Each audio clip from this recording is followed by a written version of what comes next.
Vous êtes bien dans Tilt sur TV Tour Val-de-Loire. On est toujours avec notre nutritionniste Virginie Charot. J'irai. On se pose ensemble une question d'importance. Que manger lorsqu'on a la gastro ou la grippe? C'est de saison, mais c'est vrai que plein de gens sont malades. On ne sait pas quoi manger, on ne sait pas ce qui est bon pour nous. Déjà, il y a des recettes de grand-mère, je sais, pour se soigner de la grippe. On a été faire un petit micro-trottoir. Attention, les images de Lisa Brissot tout de suite à l'antenne. Mon recette de grand-mère contre la grippe, il est tout simple. Ça passe par à la base une hygiène de vie, le sport. Et puis après, il y a des choses au niveau de la nature qu'elle nous donne. Le miel, le citron vert, le matin, pour se nettoyer l'organisme. On fait ça toute l'année. Et en général, le médecin ne nous connaît pas. Ma recette de grand-mère contre la grippe, c'est faire sport régulièrement, 3 fois par semaine minimum. Voilà. Alors, ma recette de grand-mère, écoutez, je pense qu'il faut quand même pas mal de vitamines. Et puis, se laver les mains, assez souvent quand même. Et puis surtout, sortir par tous les temps. Et voilà. Et manger correctement. Légumes, fruits.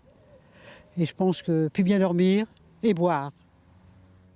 Ouais, en fait, c'est de l'hygiène de vie, quoi, les recettes contre la grippe, c'est ça. Merci à nos Tourangeaux qui ont répondu à notre micro-trottoir. On a entendu plein de choses.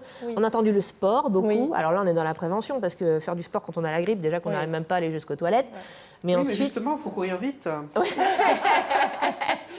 C'est pour la gastro qu'il faut courir vite plutôt. Les vitamines, etc. C'est vrai qu'il y a plusieurs étapes. Il y a pour l'éviter la grippe et puis quand on est dedans. Enfin, grippe, on va dire les virus, les microbes actuels. Alors pour l'éviter, je suis complètement d'accord avec ce qui a été dit. C'est-à-dire qu'on prend soin de notre hygiène de vie au maximum. Donc ce qu'on mange, ce qu'on bourre, ce qu'on dort et ce qu'on respire.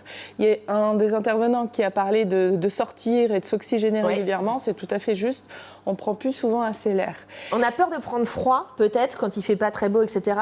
Et c'est une idée de l'esprit, on va dire, il faut quand même sortir, s'oxygéner. Voilà, on se protège, mais on va quand même s'oxygéner parce que ça fait circuler le sang et donc ça fait circuler aussi, quand le sang circule, tout circule, les nutriments, l'oxygène, et donc tout ça, c'est important.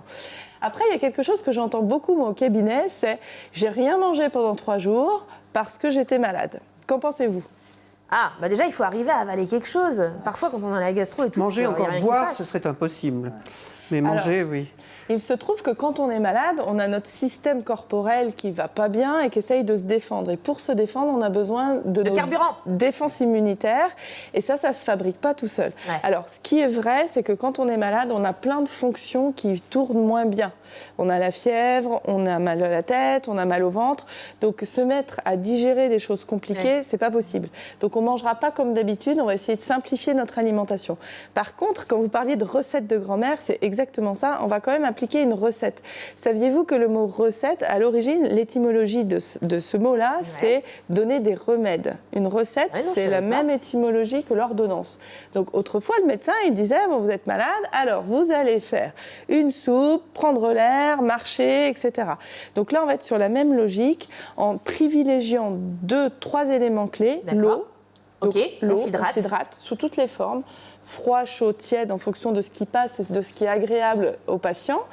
Et puis, on peut y mettre avec un petit peu d'infusion, donc que ce soit du thym, du citron, des fruits, des légumes, comme vous voulez. Toutefois, il va être important d'avoir pas que l'infusion, mais aussi les vitamines. Donc, on va tâcher de manger quand même un peu de fruits et légumes pendant cette période-là. D'accord, du frais. Du frais, en jus si ça passe pas. Un tout petit peu, en soupe éventuellement. Mais on va essayer de garder cet apport-là quand même en fruits et légumes. C'est important pour avoir les vitamines. Bien sûr, il y a les vitamines du pharmacien, mais on peut avoir ces vitamines naturelles-là. Et un dernier point qui est peut-être un des plus importants que beaucoup de personnes oublient, c'est d'avoir des protéines. Alors les protéines, je parle peut-être un peu chinois, les protéines, ce sont les aliments... La viande. Voilà, un peu d'origine animale. Et si la viande ne passe pas, l'œuf. Et si l'œuf ne passe pas, au moins un yaourt ou un demi-yaourt. Ce qui va compter, c'est de faire un apport régulier à son corps comme un médicament. En fait, la posologie, c'est ce que je peux prendre, parce que ce que je peux garder, parce que mon système digestif va pouvoir garder. Donc ce sera des petites quantités d'eau, peut-être un petit yaourt, un petit fruit, c'est tout. D'accord. Si je peux changer en faisant de l'eau, une soupe, un peu de jambon, c'est très bien. Si je peux changer en faisant une omelette et puis une petite salade verte et de l'eau et je vais me recoucher, me reposer, aérer ma pièce, tout ça, ça va aider. Juste, on est presque au bout, mais il y a des aliments qu'on a l'habitude de me prendre pendant ces cas-là. Je pense, je sais pas, le riz par exemple, quand on a des ripettes.